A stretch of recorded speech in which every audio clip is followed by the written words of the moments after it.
All right, gonna let it breathe for a minute while we get the other Facebook account in. Um,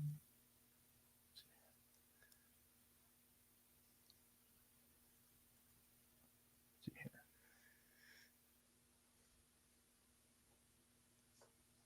Happy birthday, Paul. See, he's already in here. That's awesome. That's humbling right there. Hope I did it. I don't know.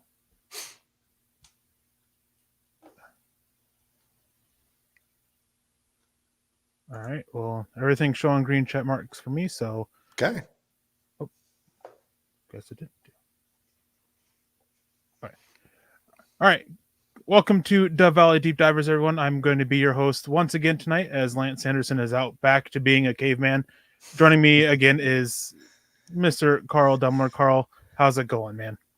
Things are good. Just kind of cruising along in life and still riding high on the last Broncos win and excited for another hopefully good game this weekend for the Broncos. And I'm seeing some already predicting a 42-7 Broncos win. That would be wonderful to see them 2 weeks in a row blow out teams like that. That would be crazy. But no, it is. It's exciting that we actually can have a little bit of confidence in this team and getting to talk tonight about it and get prepared for this game because some crazy things happened today. Yeah, it'd be great to see Denver close out their NFC opponents by sweeping them. So that's one of the biggest reasons why I'm hoping for a win. I mean, obviously, of course, Denver wins a great thing, but being able to sweep a division is always a great thing. And Paul, thank you for joining us for your birthday. Happy birthday, Paul. I hope you have a good evening tonight. And whatever it is you wanted for your birthday, I hope you get it. But before we us, that's what he wanted. Before we jump into this, just some quick matters of business. Make sure you guys are following us on Twitter. As you can see them below, at Erick Trickel and at Carl Dumler MHH. And of course, this is Dove Valley Deep Divers.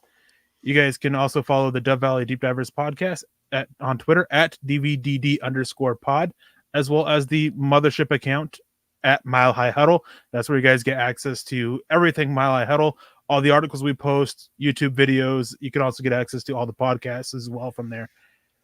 If you guys want and are able to, you guys can go check out huddleuppod.com to our merch store. You guys can go get some Christmas gifts for the family, have family get you guys some Christmas gifts or holiday gifts or whatever holiday it happens to be that you're going to be celebrating upcoming, if any. Birthdays as well, Paul. I mean, just saying. But it's a good way to go get some gifts for people and everything. There's a lot of cool stuff on there, like the hat that Carl happened to be wearing. We got some shirts, we got some mugs on there, got a few different things. Of course, also check out facebook.com/milehuddle and become a supporter. It's a little blue button on there that gives you guys access to Chad's reading corner. I can never remember the name of his show. It also gives you access to Kelberman's Corner and the Trickle Zone. Those air on Saturday, Sunday, and Monday at 1 Mountain Time for the Trickle Zone. So make sure you guys are able to join us for that as well. Broncos Book Club. Thank you, Scott. You guys, that's on, I believe, Saturdays at noon Mountain. And then also make sure if you guys can't help support financially, which is understandable, especially with everything going on in the world and how tough times can be, especially during the holiday season.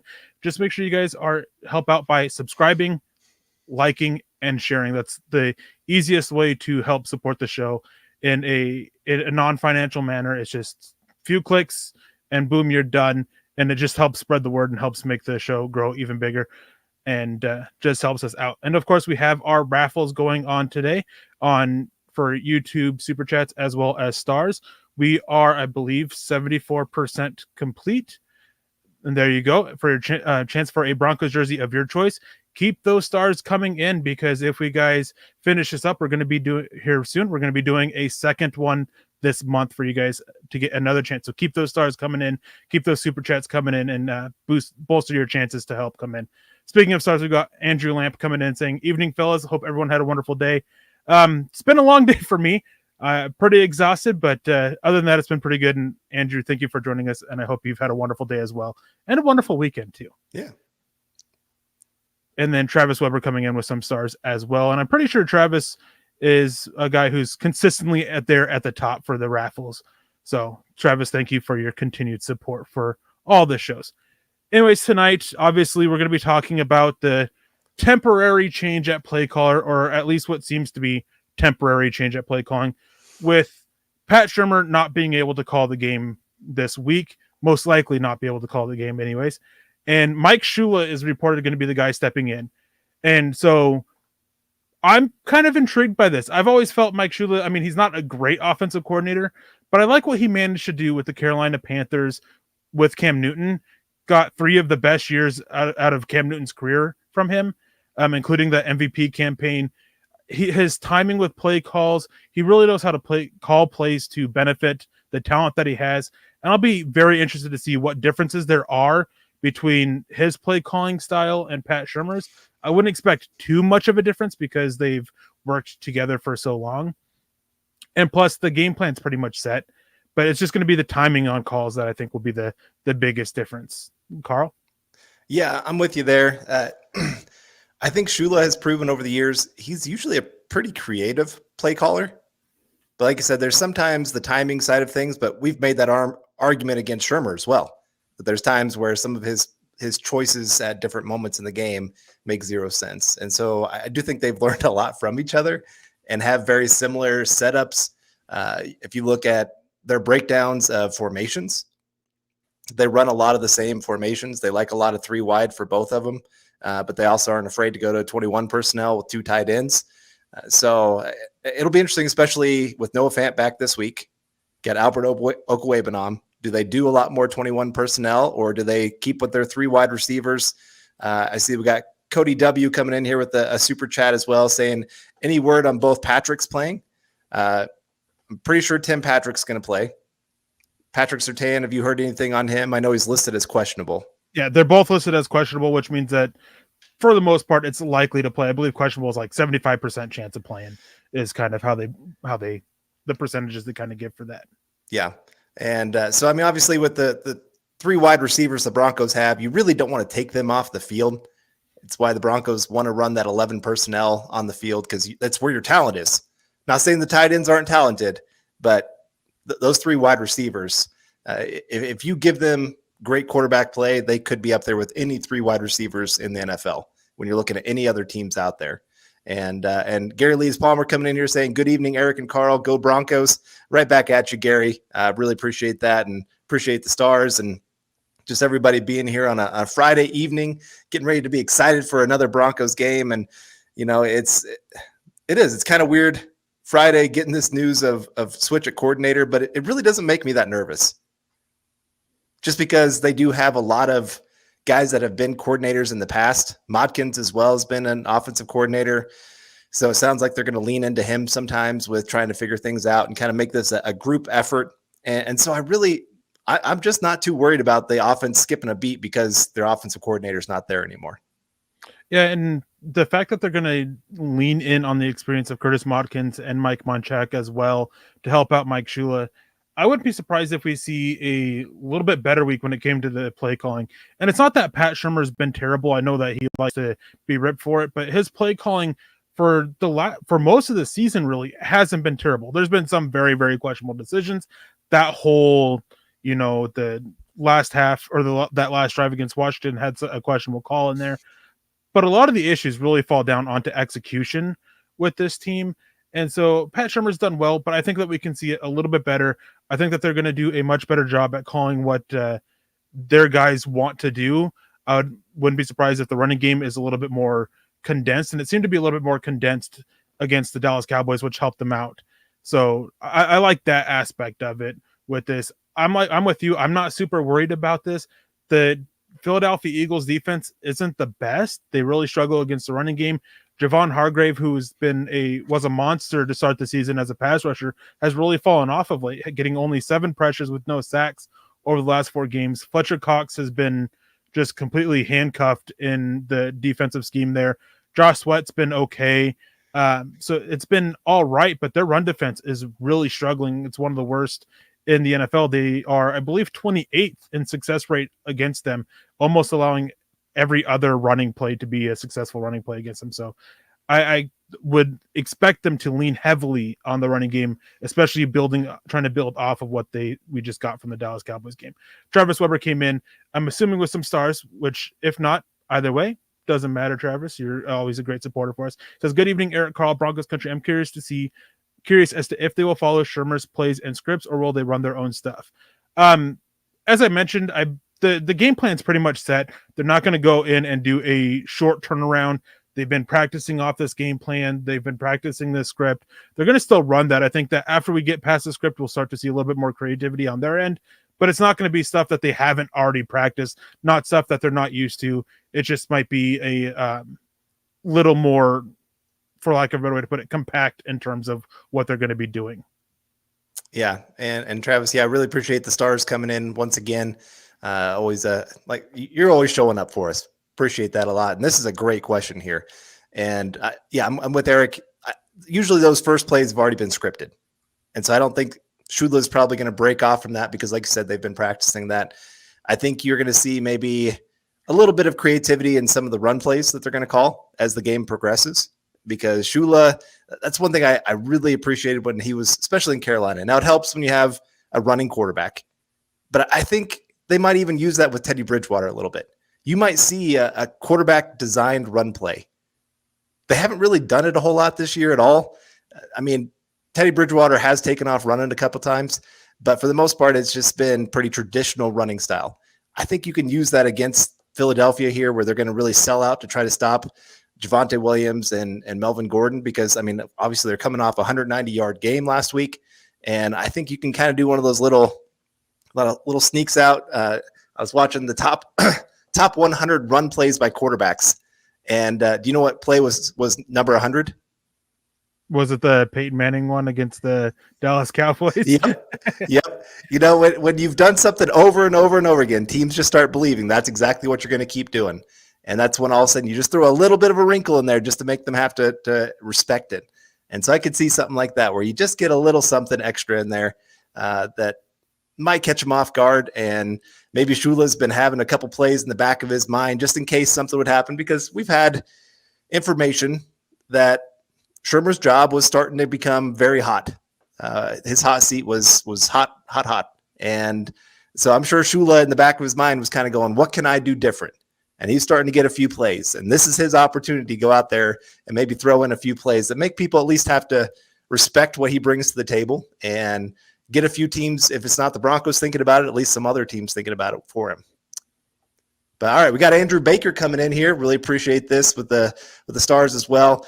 What's up, Eric, Carl, and Broncos country? Let's get this dub. Hope Pat has a slow but healthy recovery. Hashtag MHH for life. Hashtag DB for life. I really appreciate that, Andrew. And yeah, I'm hoping the Broncos get the dub this weekend. This is a big one. If you get this one, you're right back in the thick of things. And then all of a sudden you got the divisional games. You can really go out there and win this division because, I mean, it's really up for grabs. Chargers, Raiders, Chiefs, none of them are looking that great right now. Really, all three of them should have lost this last week. If they were playing better teams, they would have easily lost. They got a little bit lucky of catching some breaks of obviously Packers not having Rodgers and Eagles making a couple mistakes down the stretch there. But I think this is a really good one for the Broncos. The weaknesses of the Eagles set up really well with the strengths of what the Broncos can do, especially on offense. Yeah, and one thing with Mike Shula too that should obviously help drive him to do a good job this week is, in a way, he's auditioning for another job. I mean, it's expected. There's still a slight chance the coaching staff's able to keep their job, but it's expected they get fired. So he's going to be doing coaching to try and get an offensive coordinator position elsewhere, or even another quarterback coach spot. So there's obviously the pressure on him. Cody W with a $2 donation says, do you see any free agents coming in at the bye week? It really depends on what happens against Philadelphia. Denver could look to make a few moves, but injuries, I think, are the biggest factor here. They're expecting to get Bradley Chubb back here before too long. I believe it's still they're still looking at 3 or 4 weeks or so, but still, I mean, not too far down the road. They hope to get Garrett Bowles and Bobby Massey back after the bye week. So they're starting to get the for lack of a better way, the reinforcements, the guys coming off of injured reserve. They got that with Jerry Jeudy. So it really depends on what's going to continue happening going forward, what injuries occur. Hopefully none, even though somebody said it earlier, the Broncos seem cursed, and they really do. But it's so many variables at this point that hard to say for sure. I'm sure they will look around, but probably for the most part, I wouldn't expect anything super big. Maybe a couple depth guys here and there. Right. I mean, like I said, there's so many guys that are banged up and injured right now. You're really just hoping to get them back healthy and have this team after the bye week looking as healthy as they have all season since week one. I mean, because you also have Ojemudia that's supposed to be coming back, that now he's in sick bug protocol, that hopefully after the bye that he would be out of that. You got a few other guys that are still on that list as well. It's been going through the Bronco locker room, unfortunately. And so once you get those guys back, you feel pretty darn good about this roster, really. And so they just got to survive this week and hope that they can get to after the bye week and push here for the end. All right, we got Chase Wellner coming in here with the super chat. Big if, but what if Pat is able to keep his job? Well, I mean, this is I think there's times where, one, a play fails, we blame the offensive coordinator pretty quick. And I think this is where you really got to watch the actual all 22 film to be able to see, was this an execution issue, or was this just a really stupid call at a certain moment? Like the North Carolina Pitt game last night. It was 4th and 4 or 4th and 2. I can't remember what play it was, but for North Carolina. And what do? They run a go route on 4th and 2 or 4. It was 4th and 4. That's right. And they ran a go route. And to me, that play has very little success. I mean, I know you're kind of trying to hope you can catch the defense off guard by running something like that, but it just was not a great play.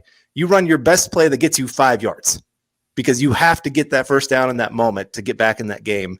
And, that's just bad play calling. There's been some plays that have been great play calls where the Broncos just have executed poorly. It was wide open for big plays, and it just was not executed well. So I don't think Pat's as bad as some people in Broncos country make him out to be. I'm not saying he's a star as a coordinator by any means. I'd say he's more middle of the pack when it comes to play calling. He's one of those types of coordinators that you're okay having if your guys are executing up front and able to do their jobs. He's not going to wow you with his play designs all that often, but he's also a guy that you just avoid trying to find an upgrade over either. Or you don't avoid doing that because he's just all right. Like, there's going to be issues with him. There's going to be issues with just about any offensive play caller. I mean, just look at what's going on in San Francisco right now with all the stuff with Kyle Shanahan. There's been issues with him going on and seems like the dam's starting to break. And so it's always going to happen. There's always going to be issues there. But Pat Shurmur is just, again, he's just all right. Some of the issues that are there are complaints that are made are valid, and some of them aren't. A lot of play calls. I mean, going back and watching it, all 22, being able to see all the whole field and everything, and it's really got to figure out, is it an execution issue or was it a terrible play design? There was a play last year or a couple years ago. It was the Rick Scangarello. It was that run play to Noah Fant. That wasn't an execution thing. That was just a terribly designed play. Yeah. And then he kept running it like 3 more times. Yeah. And Rick Scangarello decided to stay with that. So yeah, it is what it is. And then Lando Leak says, what can the defense do to stop Jalen Hurts? Keep him in the pocket, force him to make difficult reads, and not let him run. I mean, that's where he's most comfortable at. And even just getting out of the pocket and looking around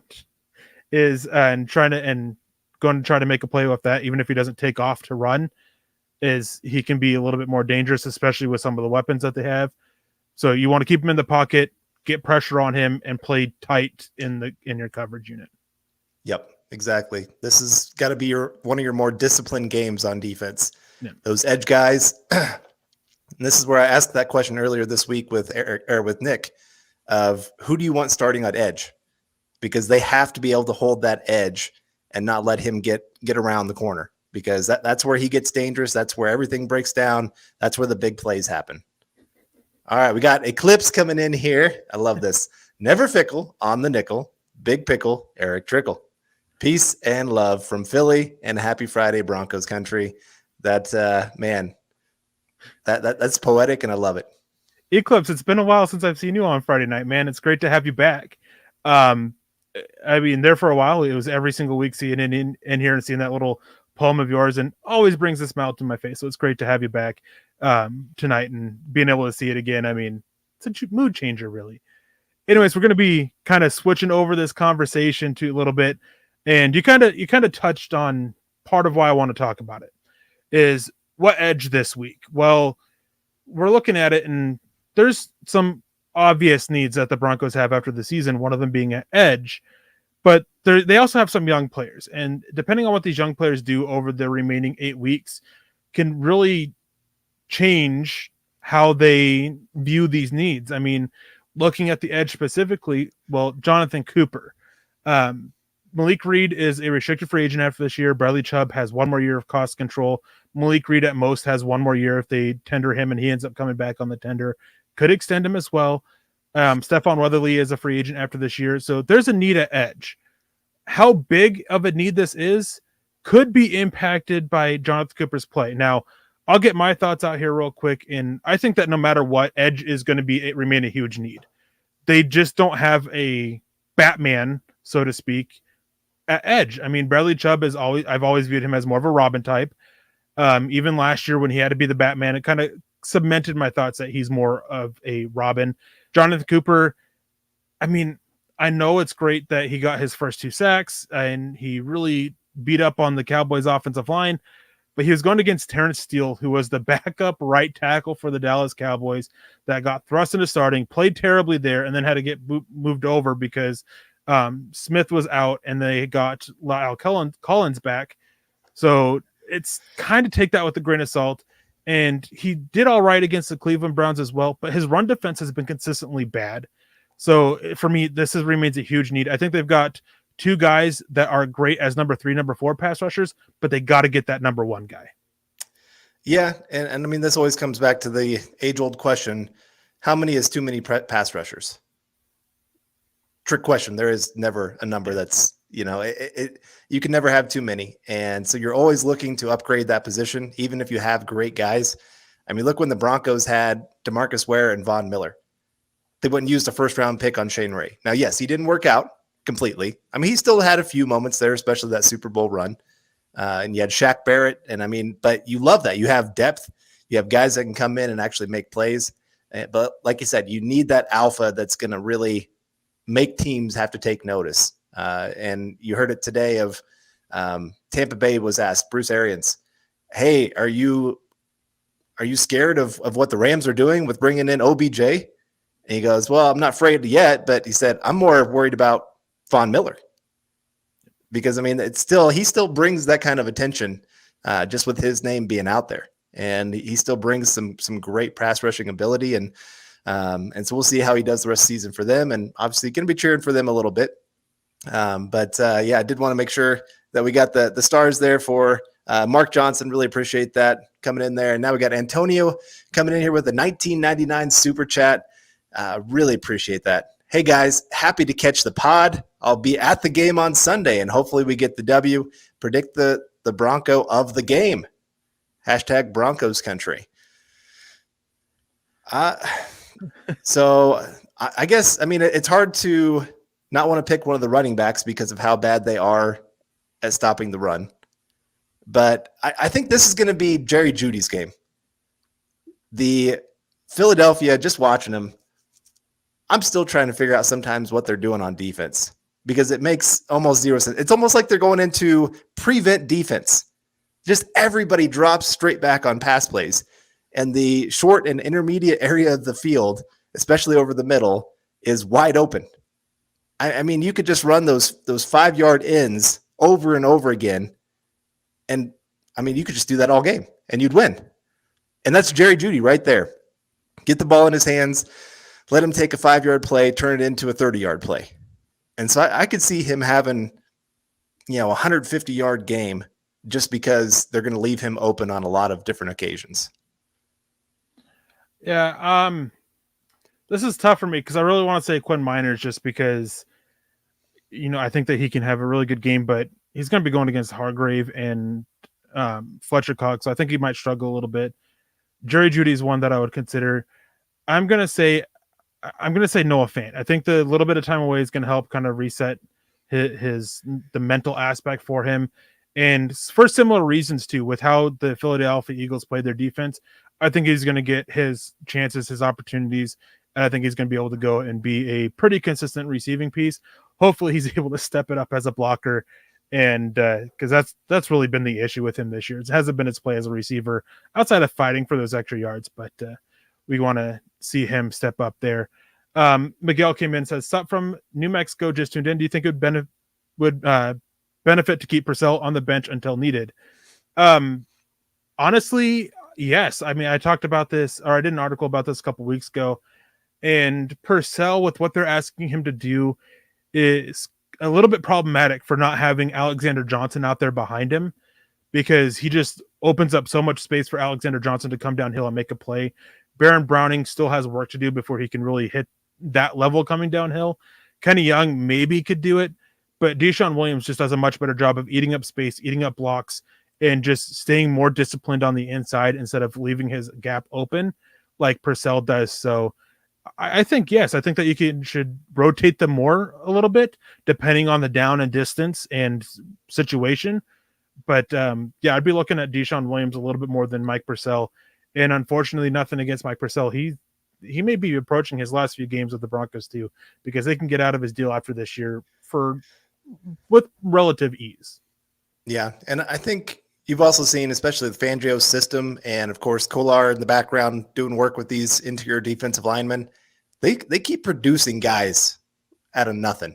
Other teams' castoffs become pretty good playmakers for the Broncos on the interior there, and so I think you can get away with maybe getting a little cheaper there, and maybe finding another guy that can, like I said, maybe fit that discipline where doesn't have to go out there and make the plays, because Purcell did make some plays in the backfield. I mean, it was either kind of a really big play or the other team had this wide open hole to really run through where he, kind of abandoned the gap there. But and Mark Johnson coming back in with more stars, really appreciate that. And I love the face mask there with the Mile High Huddle, looking good. Just always appreciate seeing that. Now, R. Powell came in with a question that's going off of what we were just talking about with Cooper and Nita edge. And he says, which round, first or second, would you go get an edge? And for me, it really depends on how the board falls. There are 3, maybe 4 guys. If one of the Michigan guys does declare, there would be 4 guys that that I think are worth taking in the top 15 at this moment.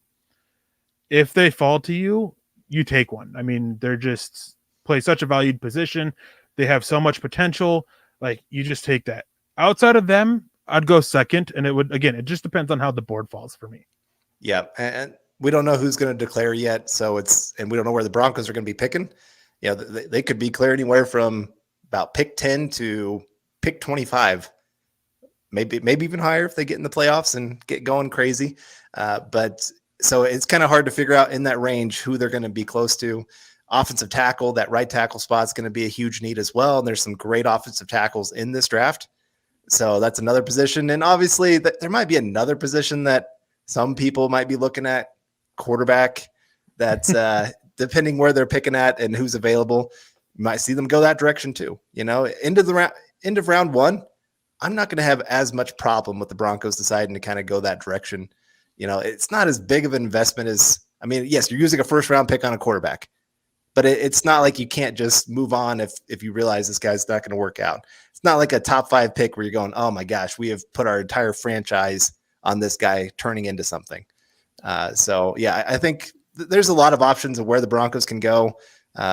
Defensive line, if they lose a couple guys, they could go there. Linebacker, because there's 3 guys, Kenny Young, Alexander Johnson, Josie Jewell, that are going to be hitting the market. Cornerback is a really underrated need, depending on how maybe Ojemudia looks, if they're going to bring back Fuller or Callahan. There's some needs after this season. There's a reason the Broncos have like $72 million in cap after the season, because they have a lot of people hitting the market from their team. And Gary Lees Palmer comes in with some stars. Thank you, Gary. We appreciate that. And of course, as always, we appreciate all of your guys' consistent support for all the shows. Now, you mentioned offensive tackle being a big need. Now, that's a position that I think that depending on how these last few games go, it may become one of those things where like, all right, if a guy falls to me, great. If not, I'm not going to force a pick here. And it depends on how Calvin Anderson does. Travis Weber came in and said that Calvin Anderson says he's looking to take Bull's starting job. Do you think he has a legitimate chance? Not for Bull's job, but I think he has a legitimate chance to be that future at right tackle. And that's where the big need is. If he doesn't step up and play well, they have a huge need to go and finally find an answer, a long-term answer at the right tackle position. But if he steps up, then they can just go and look at finding a swing tackle that can compete with Anderson for the job, with having Anderson as that potential, starter going forward. It's not a thing where they have to go get one. So it's not one where you go get one in the top 100 or where, however high. So he's one of those guys, much like Cooper, that depending on how his play goes, he can really change how much of a need it is. And at corner, there's another one, and there's a guy that, for me, you didn't mention that I think could be be one of those guys that, again, lessens the need, and that's Nate Hairston. That nickel corner, with how he's been playing well when he's been out there on the field, and he there for a couple weeks, he was playing over Kyle Fuller in the nickel, and for the Cowboys game, they moved Fuller inside, and there's a chance that we get to see Hairston this week against the Eagles.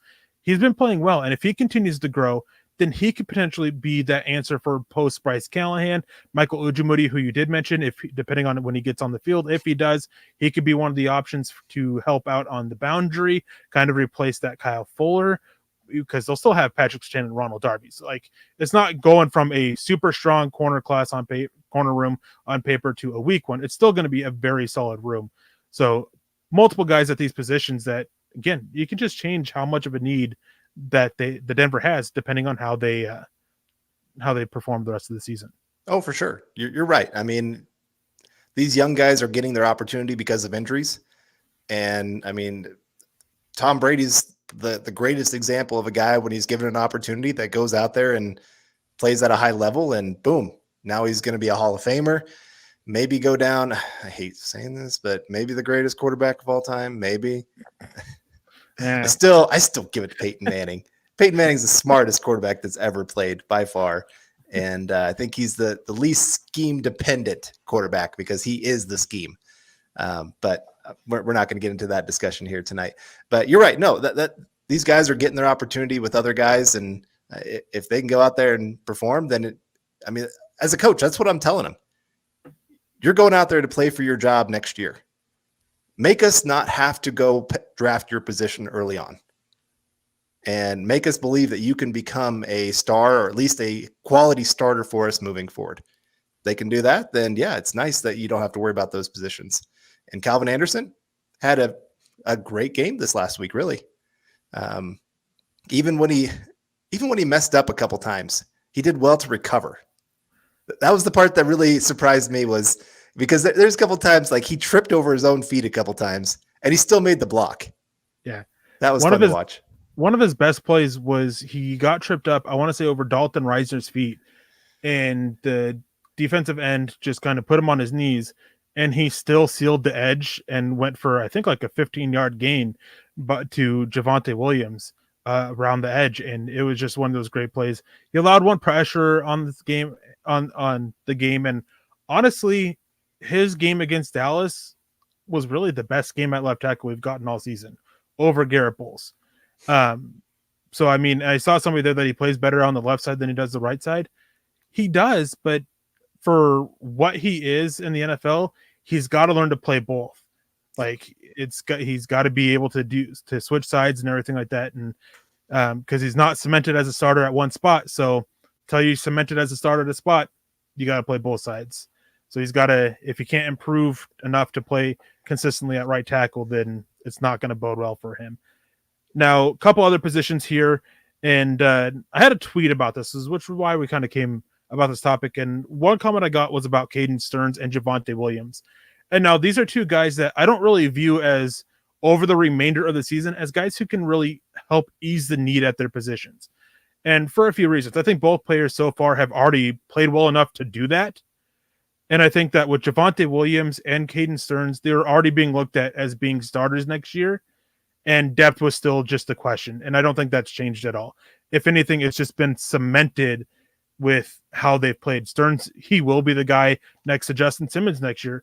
His play was a reason why they were comfortable with moving Kareem Jackson if they got an offer that was good enough for them to move on, which they didn't. And then Javonte Williams, I mean, they traded up for him. They have high hope in him, high belief. He's going to be the starter next year. That's what he was drafted to be. That's why they moved up to get him. Like, it's been just confirmed now. Yep. And Miguel, we really appreciate the stars coming in from you. And like I said, just everyone, man, it's been active tonight. This is great to see on a Friday night. And always enjoy doing the show here with you, Eric. It's always good conversation, man. But you're right. It's nice to see those guys. Not only they were, like I said, they were already being looked at as possible starters for next year. I mean, it's why you drafted 2 safeties, because you're going, we need one of you to step up and be the starter, because Kareem Jackson is not in our long-term plans here. But even there, the Broncos, if they keep Vic Fangio especially, but even really any scheme these days, you have to have 3 good safeties. It just, with how you run nickel and dime and everything else, you need 3 good safeties. That's why you need about 4 or 5 good cornerbacks, because you're going to have to run extra guys out there. You're going to have guys that get nicked up at different times, and you're going to ask them to do a few different things like that. So but yeah, it's been great to see Caden Stearns step up, and man, he made such a great play. I mean, well, I say that he cost the team yards because that was 4th down. He should have just knocked it down. But I don't blame a guy for wanting to get that interception, man. Those only come every once in a while to get those kind of opportunities. But no, he set that play up, set the quarterback up, and that's what you're going to have to do again this week. Hurts, you can set him up. He makes some really questionable throws throughout the game. Like, there's going to be about 4 or 5 opportunities for the defense to make a game-changing play this week. He makes outstanding plays, and then the next one, I can't imagine being an Eagles fan right now just watching him play quarterback, because one moment you're going, man, this guy could be our future, and the next you're going, get this guy off the field now. Now, real quick, I want to grab this comment just simply because completely unrelated to football, but Dennis Woods is asking Malcolm in the chat about how he's headed to Alaska. When's the best time to come to get the best weather? Honestly, end of July to early September really is the best time to come to Alaska in terms of weather. Early July, June, you might deal with a little bit more rain, and anytime after mid-September is when fall starts to come and it starts to get a little bit colder. But Alaska's a little bit like Colorado. The weather just will be nice and sunny, one thing, and then it's just pouring rain on outside. So yeah, August is really the best month, especially. I mean, if you're coming up for fishing, if you want to go dip netting, then July, you just have to deal with a little bit of not as good of weather there for the most part. But really, fishing in August, you just can't dip net. It's pretty good as well. See a little bit of a conversation, going to change it up a little bit, about Carson Strong in the chat. Cody W. Stearns 3 more interceptions, possibly defensive rookie of the year. I mean, he's really trying to push for it, especially with how limited he's playing. It's probably still going to go to Micah Parsons just because he's playing so much more, and he's the 1st round pick, and that will play a little bit into it. Yeah. But anyways, with Carson Strong, CC's coming in, and Paris is talking about it. Saw a comparison of Carson Strong to Josh Allen, and they're really nothing alike. Carson Strong, super athlete, had a lot of issues as a passer, great runner. Carson Strong is a good passer, really brings nothing as a runner. He's not a statue in the pocket. He just doesn't have much mobility. He can maneuver to the pocket decently well, but he'll often move himself into pressures. Sometimes his reads can be off, which, hey, that's going to be expected. I mean, it's every quarterback. Tom Brady, Peyton Manning, they even had bad reads. But my biggest concern is that there's more and more information coming about his knee injury that he had in high school and the long-term durability of it, with some talk that he won't even be able to make it through a rookie contract before his knee just fully gives out. That's my biggest concern. And without having access to that information, just the hearsay of it, it's hard because we're just trying to make a judgment based off of what little bit we hear. And trust me, there's been medical information that's leaked that's been completely wrong. completely false. And I mean, there was one a couple of years ago where the player's agent actually reached out to me and saying how it was wrong, and like, and I went and corrected it. But I mean, it happens. Yeah. Players or teams leak false information all the time, or they leak accurate information with certain things to try to get players to fall. Um, so that knee injury with him is something that would have to be checked out. Right. All right. We got Peter Middleton coming in here. So if we keep Teddy next year, what's his potential contract looking like? All right. Well, here's another one. So we're 9 games in. It's going to depend so much on how these last 8 games go. Yeah. If he leads the Broncos to the playoffs and continues to play at the level that he's playing at, like right now, if we took his stats over an entire season, we're looking at about a 25, 26 touchdown season to 9 interceptions, 4,000 yards, 70% completion percentage, which, I mean, those are pretty darn good numbers. Probably going to finish in about the top 12 to 14 when it comes to like quarterback rating kind of area. That's probably, if he went on the open market, some teams probably paying him 20 to 25 million. That's just the quarterback market. It's crazy. Even average guys get big money. Now for the Broncos, maybe he likes it here. Maybe he likes Shurmur if they keep Shurmur or Shula or whatever. And maybe he just likes the teammates, even if they make a coaching change, and maybe he's willing to take a little bit of a discount. I think if he plays well and leads the team to the playoffs, the Broncos would be lucky to get him probably for $18 million a year. Yeah, I think that on it, as you said, it really depends on what happens over the rest of the season. I think the bare minimum is 12 million, and that's if he doesn't not necessarily play how he has been, but plays pretty efficiently like he has. I think that he breaks 20 million though at the very least. But really, again, depends on how much he's playing. Cost of quarterbacks is going up. It'd be nice to see him if Denver misses out on other potential veteran quarterbacks and they decide to go with the bridge to somebody in the draft. It'd be nice to see him back on that cheaper deal, but I think he's going to go for a decent amount just because of how vital quarterbacks are anymore. Speaking of quarterbacks, R. Powell says, Eric, answer the phone. It's Peyton calling you. He says, you make the pick on quarterback. Your answer will be, what does Seattle want for Russell Wilson? Like, yeah, honestly, that's plan A. That's got to be plan A. I know George Payton is going around watching these different college quarterbacks, and some people are starting to get excited about that idea. He's doing due diligence. I mean, he's a smart GM. He knows what he's got to go out there and do, and he knows he's got to get a long-term answer at the quarterback position. But I think in the end, his first option is going to be go trade for one of these veterans, whether it's Rodgers, whether it's Wilson. I doubt Watson. I feel like they're pretty much just, even if he gets cleared, I don't feel like Watson wants the Broncos, and I'm not sure the Broncos are willing to pay what Houston's going to want in return anyway.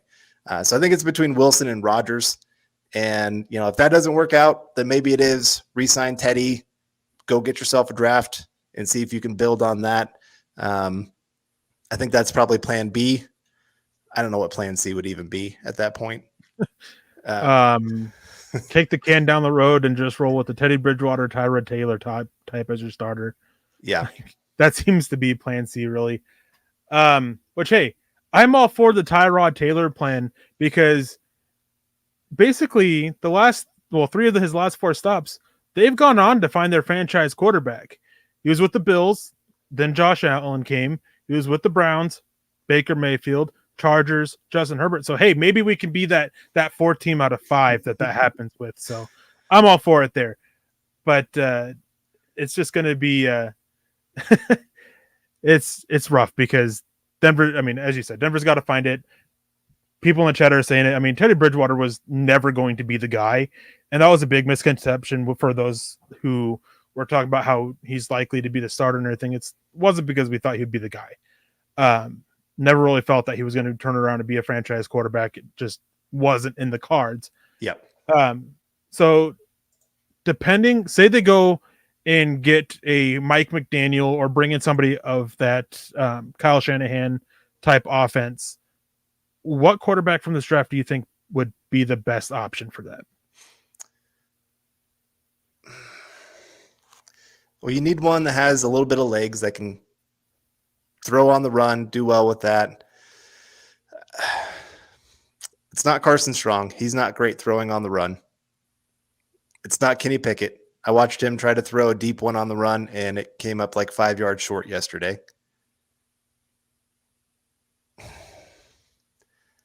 Malik Willis, I don't think would be consistent enough. Oh, man. Maybe Sam Howell. Just because, like I said, he has some legs, has some ability to get out of the pocket. He can make, when it's his first read, he can make a very accurate throw. It's after his first read that things fall apart. And the Shanahan system is set up where your first read is the guy that you scheme open. So that's why I feel like he could work well with that. Yeah, I'm with you on that. Like, I mean, talking about Carson Strong and his mobility issues, like he just doesn't have it. Kenny Pickett, I'm not a big fan of him throwing on the run. Maybe you take a chance on all the tools that Matt Corral has. Oh, I mean, yeah, that's a good that's one too. kind of a very, not very different, but somewhat similar style with Trey Lance with being the toolsy type. Offense is very different. I mean, Matt Corral has a very easy offense that doesn't help his translation to the NFL, but his ability to run, his arm ability, like that would be a great one. Sam Howell, I think, is all right. And Desmond Ridder would be like the number 3 option for me, just because I think that he could be okay if you can, especially if you can fix his placement issues. He can be okay on those bootlegs and running that type of offense. Not the best option, but there's not a whole lot of great options for that style of offense in this class. Yeah.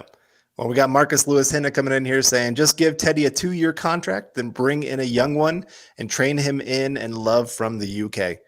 Marcus, appreciate the stars there. And, you know, it's a real possibility. That's exactly what the Broncos do.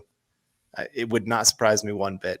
You know, I think there's a chance that George Paton finds a guy that he thinks can turn into something and will fit the coaches of whoever they are. Maybe it's the same coaches, maybe it's not. But I do think George Paton still really loves Teddy Bridgewater. I mean, he's always loved Teddy Bridgewater from his time in Minnesota. I think he was one of them that really pushed hard for getting him with that 6th-round trade. And I don't think Teddy's done anything to make him go, oh man, we don't like this guy from what he's done this season. I mean, I know some people look at that 4-game losing streak and be like, oh, how could they still want Teddy to be here in Denver? He's a great locker room guy. He's a guy that doesn't mind. He knows he's not a long-term solution moving forward in the NFL. Like, no team's going to view him that way. And so he knows there's probably going to be some ask of him helping train up a young guy and help them out. And he's going to be a good enough teammate to actually do that. He's not going to sit there and say, you know what, young guy, get away from me. I don't want anything to do with you. That's not his personality. And so that's why you like having those guys around. He's a quality player, quality person, and at least gives you options if the young guy's not working out. Yeah, Charlie Beagle came in and said, we need someone with the speed of Lamar, the arm of Mahomes, and he also added the size of Josh Allen. I'd add in the brains of Peyton Manning as well to that. Just build that perfect quarterback. Unfortunately, for some weird reason, they're just so hard to find. They don't make them in labs these days? I mean, I wish. K-Hop came in and asked, how did Cushenberry look last game, Eric? Well, to me, he's a guy that hasn't taken tremendous steps forward as a player. He's just taken small steps, solid growth. And it's just a thing of with how Quinn Miners has looked at guard. I mean, I think that you give Cushenberry another shot next year at center, and then you continue to work with Quinn Miners there and potentially have Quinn Miners starting at right guard in place of Graham Glasgow, who's likely played his last down in Denver after suffering his leg fracture against the Cowboys.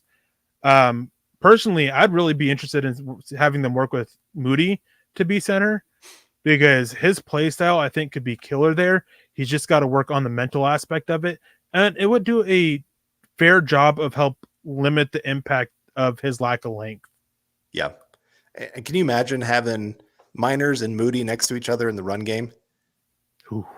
I mean, I can imagine defensive linemen coming up and seeing those two big boys sitting next to each other and just going, yeah, we're running right at you. Like, I mean, you could tell them we're coming at you. And they've just, I mean, those guys are bulldozers. And that'd be really fun to watch. So I mean, might as well with Moody, train him up and just see, hey, can you handle being a center?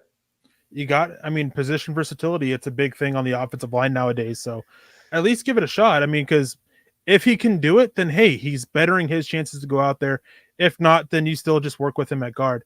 But one thing is like, you know, from the movie The Blind Side, when Michael Orr drives the guy over the fence, yeah, that'd be like a double team from Moody and Quinn Miners in the NFL right there. Just basically drive the guy all the way back. And those two are just such bullies on the offensive line. Yeah. Just do really good things for the running game. Moody just has to work on his pass protection before he's able to be a starter there. But going back to this, I mean, we've all these young guys that can fill the needs. I mean, we've really covered all of them. So let's just go ahead and move on and talk a little bit about the upcoming Eagles game, a little bit more than we have already, and get ready to get out of here. So if you guys have any last questions, go ahead and get them in there.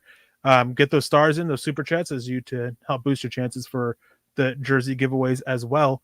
So the biggest thing for you for the Broncos defense in this game, besides obviously taking away the running game, the Jalen Hurts aspect to the running game, what is the biggest thing for you? Well, I'll give one for offense and one for defense.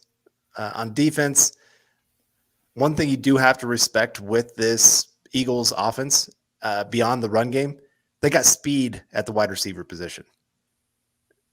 I mean, you got Devonta Smith, he's quick. I guess I'd say he's more quick than he is fast, but he's still fast. He can get open in a hurry. And of course, then you got Rager. I think a lot of us really liked him in the draft for the Broncos as well. Back in that, was it the 2020 draft? I think that was the Judy draft. And I mean, I'm really happy the Broncos took Judy by all means, but I loved Rager as well because he's another guy that's quick. He can get over to the top. He can win in a lot of ways. And so if you sell out to stop the run, understand one of the things that the Eagles have been able to do this year is every once in a while make great throws over the top. Now, again, Jalen Hurts, not the most accurate guy. It's either right on the money or it's an overthrow or it's an underthrow. Like it just there's more times where it's bad than it is good, but every once in a while it's good. And you just have to hope this is that game where it's not like he's just having his best game of the year, because they are an offense that can put up 30 points a game just out of nowhere. And then the next game lay an egg and put up 10 points. So just there's such a variance in what they bring to the table because they have a lot of youth, just like the Broncos do on the offensive side of the ball. And then on the defensive side of the ball, I think communication, like I said, it's just going to be so big in what they're doing. Like I said, back end, making sure you don't get beat over the top, front end, making sure guys aren't doing more than what their job is requiring them to do. Keep your lanes disciplined. And if you can do that, you can slow down this offense. But it is actually a pretty good offense most of the time. They got a lot of things that they can do that other teams can't. Yeah, and one thing that you said earlier about it with the defense is that they just got to stay disciplined. They got to do what they need to do. They need to go out there and just execute their jobs. They can't be over aggressive with trying to jump routes. They got to stay disciplined and just play tight coverage, push them at the line of scrimmage, just disrupt their routes, just give the front a little bit extra time to get after Jalen Hurts, and just not let these guys with good speed to go and just get open, or quickness to get open easily and make a big play. Andrew Baker came in with some stars saying, not a big coincidence, but I believe when we beat the Eagles, we went to the Super Bowl. And then when they beat the Broncos, they went to the Super Bowl. LOL, you never know. Plus, with Cam back to the Panthers, Not betting on it though. Now, I think it's smart not to bet on it. It would be it'd be a huge shock to everyone if the Broncos managed to make the Super Bowl at this point. But can you imagine the outrage from some Broncos fans if they ended up doing that, with all the calls for Vic Fangio to be fired, for all the issues that some fans have had with this team, from the quarterback decision to coaching stuff, and they go to the Super Bowl with Teddy Bridgewater, Vic Fangio, and Pat Shurmur. Like, that would be that. I think there would be a huge split in Broncos country after that, because we're already seeing it. There's already a lot of fans who are really making it known where they stand with the Dallas Cowboys win. They're not happy they won that game because of certain aspects to it. So it'll definitely be interesting. Now, for me, as I said, on the defense side of the ball, it's discipline. On the offensive side of the ball, it's execution. They got to go out there. They got to execute up front on the offensive line. Fletcher Cox, despite him being handcuffed in the scheme, which, can we just cross off Jonathan Gannon from the Broncos head coaching list, please? Please, watch don't bring that guy in. But watching him, he still can make an impact, and just, we got to go out there. The Broncos do, and they got to go out and execute up front. Quinn Miners, he's a rookie going against a veteran, and that's always a concern, because Fletcher Cox has plenty of that veteran savviness to his game that can still go and just bring out a huge game from him by just dominating the rookie. Dalton Reiser's got to play a clean game. We need Noah Fant to step up play as a blocker. Like, they got to go out there. They got to execute their matchups. They got to win and just help this team be what they wanted to be. Help this offense be what they wanted to be. A running offense that can do enough through the air to just keep the ball moving and put points on the board. Yep, for sure. And, thankfully, like I said, the offense is finally, I know the offensive line isn't healthy. It's kind of weird. Offensive line's been healthy most of the year, and all the weapons were hurt. And now some of the weapons are starting to come back, and the offensive line's getting hurt. So it just kind of, they seem to be breaking down there a little bit. And we have Peter Middleton coming in here saying, who is our speedster at wide receiver now? Probably, I think Jerry Jeudy's the fastest. Well, no, Hinton, maybe. I don't know off of the 40 times, but Cortland Sutton has been quite fast this year, and he's hit some high speeds pretty often. So I'm not sure who the fastest is, but Denver still has some speed at there. Not KJ Hamler type speed, but still some speed there. Claude comes in with Go Broncos. Thank you for the stars, Claude. We appreciate that. CC came in and mentioned Javon Hargrave in the pass rush is quite scary. He was the last few weeks watching the Eagles. I believe since week 5, he's really been shut down as a pass rusher. 7 total pressures in the 4 games, which, hey, for an interior defensive lineman of his size, it's still okay, but he's not winning the way he used to. Teams have found out ways to kind of shut him down. It's showing on tape, and it's just kind of being passed along to the next team by watching it. So unless he can figure out a trick to it, hopefully Denver can go out there, and of course it comes down to executing their matchups up front, that they're able to execute and kind of somewhat keep them out of the game. Cody W with $2 donation said Eagles are built like the Cowboys. In some ways, yeah. But there's definitely some, as with every team, there's enough uniqueness there that is what makes the Eagles enough of a threat to potentially beat the Broncos. Yeah, I'd say both teams on defense thrive off of turnovers. That's what they're playing for. That's why they're kind of doing the bend but don't break. They want to have you make a mistake as you trickle down the field. Pun intended, using your name. but no, they are. That's kind of what they're set up to do. I'd say the Cowboys have a little bit more firepower in how they can attack on defense compared to the Eagles. The Eagles are just lacking talent on defense, especially in that back 7. That's where they're pretty darn weak. They got a couple decent players. Darius Slay, but he's not even what he used to be. I've watched him get beat quite a few times there with the Eagles this year. Teams are not afraid to throw at him, and he was their big free agent signing out there. And then offensively, Cowboys are further along because Jalen Hurts is not Dak Prescott by any means, and I'd say the weapons of the Cowboys are more proven than what the Eagles bring. But they do have some similarities in how they try to attack teams for sure. And then, of course, the run game for what the Cowboys have with Ezekiel Elliott. Miles Sanders is just not Ezekiel Elliott. And I'd say Bernard Pollard, or is it Pollard? That's the Cowboys backup running Tony back. Pollard? Yeah, Tony Pollard. Yeah. He's an underrated running back. I think people don't realize how good he could actually. I think he could be a starter for a lot of teams. But anyway, that's they are there. There's some similarities in what they bring to the table for sure. We got Travis Weber saying, "Great show, Eric and Carl. Have a good night, Broncos country. Enjoy your weekend, and you do the same. And hopefully, it is all of us celebrating this week. Another Broncos victory, 3 in a row, and getting a little momentum going into the bye week." And I got Kevin G coming in with the super chat saying, "How do you think George Paton has done so far? Pickups, trades, a little bit of everything." Actually, Kevin, I have an article up at milehighhuddle.com that you can go check out about that. And somebody asked earlier too, there is also an article about offensive tackles up. I think it was R. Powell. There's an article up on milehighhuddle.com as well about offensive tackles for this.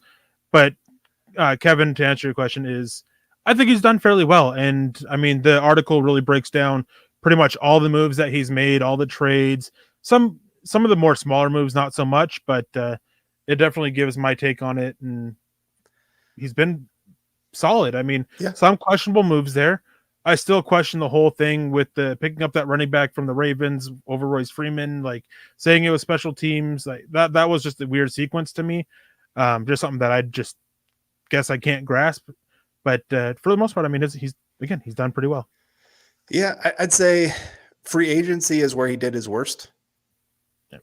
I mean, who of his free agents is making the biggest impact? Saubert? Honestly, Ronald Darby, but that's just because of compared to when we're weighing contract into the conversation. Fuller thankfully had a good game this last week, and maybe he continues that trend and starts earning what his contract is. Darby had a good week, so I'll give him that. But both those guys were kind of hey, we expect you guys to be stars for this defense, and neither of them have quite lived up to that billing so far. Darby a little because of injury. I understand that. I was saying Darby because just exposure. He's had more exposure than everybody else, and his play hasn't been terrible. But when you factor in exposure and contract, honestly, probably Shamar Stephen. Okay, yeah, that's a good one too. Like I said, that's my one area where just guys haven't made as much of an impact as you were hoping they'd make this season. His trades have been outstanding here, especially late in the season. I mean, obviously, Weatherly and Kenny Young are both pretty good impact players in the couple games they've been with the Broncos. We'll see if that continues. And obviously, his draft class has been outstanding. I mean, when you're getting about, I think it's 6 guys who are consistent contributors on offense and defense, that's doing pretty darn good. Javonte Williams looking like the best new young running back in the NFL. That's great. Patrick Surtain looking like a really good cornerback moving forward for the Broncos. That's great. Caden Stearns looking like he should be a starter next season. I mean, like I said, you can go down the list of all that he did there in the draft, and you like what you've seen. But of course, everything is going to come down to, for George Paton, can you solve the quarterback position? You can have 3 great drafts where you got a lot of players who are great, and if you don't solve the quarterback position, unfortunately, you still will probably be viewed as a failure. Yeah. Well, guys, before we get out of here, since we've hit over that hour mark, just a few quick things for us. Remember, you guys can follow us on Twitter at Erick Trickel for myself, and then at Carl Dumler MHH. You can also follow the Dove Valley Deep Divers Pod at DVDD_pod. And of course, the mother account, the mothership of all Mile High Huddle stuff at Mile High Huddle. That's where you get access to all the articles, all the YouTube videos, all the shows, except for the Facebook exclusive shows for the Facebook subscribers. If you guys are able to, and want to go get some holiday gifts for your family, for yourself, huddleuppod.com to get some of the merchandise for all the Huddle Up pod shows. Obviously, you've got all the stuff with the football priests. You got the Building the Broncos. You got Broncos for Breakfast, and of course the Valley Deep Divers and Mile High Insiders. You guys can go get all sorts of stuff there. And then if you want access to those Facebook exclusive shows, the Broncos Book Club, Kelvin's Corner, and the Trickle Zone, which is on Mondays at 1 p.m. Mountain Time, you go to facebook.com/MalaHuddle, click on the blue subscribe button, and become a supporter there.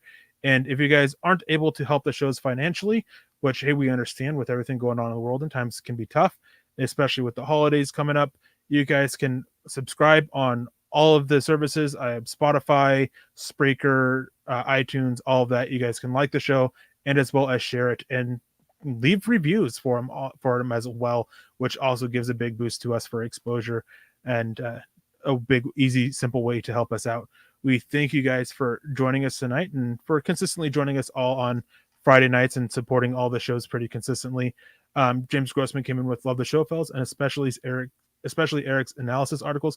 Hey, James, I appreciate that, and thank you for joining in. It's always nice to hear compliments. It helps boost my ego, which really doesn't need any boosting. But Carl, before we get out of here, any last words? No, just thank you guys again. I mean, these shows have always been great and always great conversation. You guys ask great questions, and it makes me appreciate what we've got here in this community. That it's not just a lot of fighting back and forth, but it is actually digging into these teams. And this is the Deep Divers. Of course, I do Building the Broncos. We love to build it or to dig into the roster and what this team's looking like for now and the future. And you guys do a great job of leading that conversation for us. So appreciate it once again. And like I said, I can't wait to see how Sunday goes. And hopefully it is us celebrating heading into this bye. The Broncos 6-4, right there in the playoff talk. Man, it's been a few years since we've been in this kind of spot. Being able to, as I said at the start of the show, being able to sweep any division is always great, whether it be your own division, whether it be the other AFC division you play against, or the division on the NFC that you play against now. Like, whatever the case may be, it's always great feeling for that. And being able to do that as you go into the bye week for this Broncos team that had that skid and they're really trying to change things around and turn around, being able to help go in with an identity, sweeping them with the win could be tremendous as they go forward. Nathan came in with a $1.99 donation and a super sticker. Nathan, thank you for joining us. And unfortunately, we got to get out of here. As much fun as it was sitting here chatting Broncos, I'll be back next week, maybe with Lance Anderson. He might be back from being a caveman by then or not. But thank you guys for joining us and have a wonderful night and a great weekend.